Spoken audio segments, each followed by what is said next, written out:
Indonesia menyelesaikan pesanan 42 jet tempur Rafale Prancis di tengah ketegangan regional. Indonesia telah menandatangani kontrak untuk membeli 18 jet tempur Rafale lagi dari Prancis, kata Kementerian Pertahanan pada hari Selasa, ketika Jakarta menyelesaikan pesanan 42 pesawat tempur ini pada tahun 2022 dalam meningkatkan armada angkatan udaranya di tengah tantangan keamanan regional. Menteri Pertahanan Prabowo Subianto menandatangani kontrak pada hari Senin untuk batch terakhir 18 Rafale, kata kementerian tersebut. Pengiriman pertama diharapkan pada awal tahun 2026, tambahnya.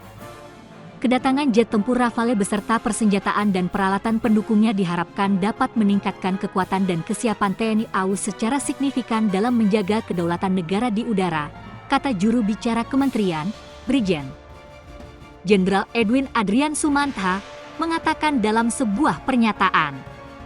Indonesia belum mengungkapkan nilai kesepakatan tersebut, namun pada tahun 2022 Reuters melaporkan nilai kesepakatan tersebut senilai 8,1 miliar $, mengutip Kementerian Pertahanan Prancis. Indonesia menandatangani kontrak untuk 6 Rafale pada September 2022 dan 18 kontrak lainnya pada Agustus 2023, setelah membatalkan rencana pembelian jet Sukhoi Su-35 dari Rusia karena ancaman sanksi AS atas perang Moskow di Ukraina. TNI AU saat ini mengoperasikan gabungan jet tempur buatan berbagai negara, antara lain Amerika Serikat, Rusia, dan Inggris.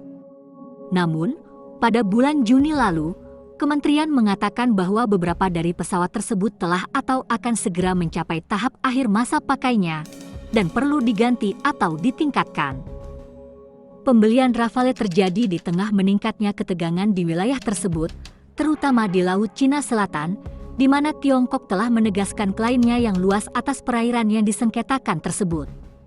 Indonesia bukan negara penggugat di Laut Cina Selatan, namun negara ini berselisih dengan Tiongkok mengenai hak penangkapan ikan di sekitar Kepulauan Natuna, yang terletak di zona ekonomi eksklusif Indonesia namun juga berada di perairan yang diklaim oleh Tiongkok. Negara-negara tetangga Indonesia, seperti Singapura dan Malaysia, juga telah membeli jet tempur canggih untuk meningkatkan angkatan udara mereka. Muradi, seorang analis militer, mengatakan Indonesia seharusnya memilih F-35 buatan AS atau Sukhoi Su-57 buatan Rusia. Ia bahkan mengklaim F-15 dan F-16 lebih unggul dari Rafale. Dia mengatakan Rafale generasi 4,5 yang canggih, yang diproduksi oleh raksasa penerbangan Prancis Dassault, lebih rendah dibandingkan jet tempur F-15 generasi keempat buatan Amerika yang juga ingin dibeli oleh Indonesia. Dalam hal kemampuan manuver, kecepatan, bahan bakar, F-35 lebih maju daripada Rafale, kata Muradi, pakar studi politik dan keamanan di Universitas Padjadjaran yang berbasis di Bandung, kepada Benar News. Indonesia telah memulai upaya untuk meningkatkan dan memodernisasi persenjataannya. Prioritas belanjanya mencakup penguatan industri pertahanan dalam negeri, sistem komunikasi, intelijen, keamanan perbatasan, serta amunisi berpemandu dan sistem pertahanan udara. Pada tahun 2022, Departemen Luar Negeri AS menyetujui potensi penjualan F-15 beserta peralatan dan suku cadang terkait ke Indonesia senilai hingga $13,9 miliar. Pada bulan November tahun lalu, pemerintah meningkatkan anggaran pertahanannya untuk tahun depan sebesar 20% menjadi $25 miliar dari $20,7 miliar yang sebagian besar akan digunakan untuk pengadaan sistem persenjataan utama dari luar negeri. Sejak diangkat menjadi Menteri Pertahanan pada tahun 2019, Prabowo telah berkeliling dunia, melakukan perjalanan ke Tiongkok, Prancis, Rusia, Turki, dan Amerika Serikat, berupaya memperoleh perangkat keras militer baru serta kemampuan pengawasan dan pertahanan teritorial. Muradi menuduh bahwa Prabowo, mantan Jenderal Angkatan Darat dan calon presiden, menggunakan kontrak tersebut sebagai aksi politik menjelang pemilu 14 Februari. Pembeliannya lebih pada pemilu, ujarnya.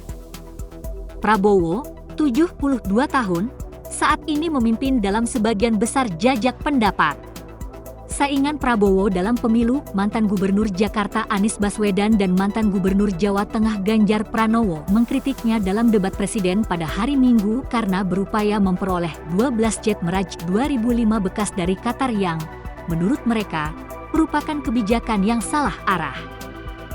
Pekan lalu, juru bicara Prabowo mengatakan pada acara Bincang-Bincang TV bahwa Kementerian Pertahanan dan Keuangan telah memutuskan untuk menunda keputusan pembelian jet Mirage pada Juni 2023 karena kendala fiskal. Raden Muhammad Lutfi, seorang analis keamanan internasional di Universitas Al-Azhar Indonesia yang berbasis di Jakarta, mengaitkan kontrak akhir Rafale dengan keinginan Dassault untuk mendapatkan kesepakatan sebelum pemilu bulan depan. Dia mengatakan pemilu dapat menyebabkan kemungkinan perubahan kepemimpinan nasional yang tidak sejalan dengan tujuan pemerintahan saat ini. Dassault mungkin khawatir hasil pemilu akan membahayakan kontrak pembelian Rafale.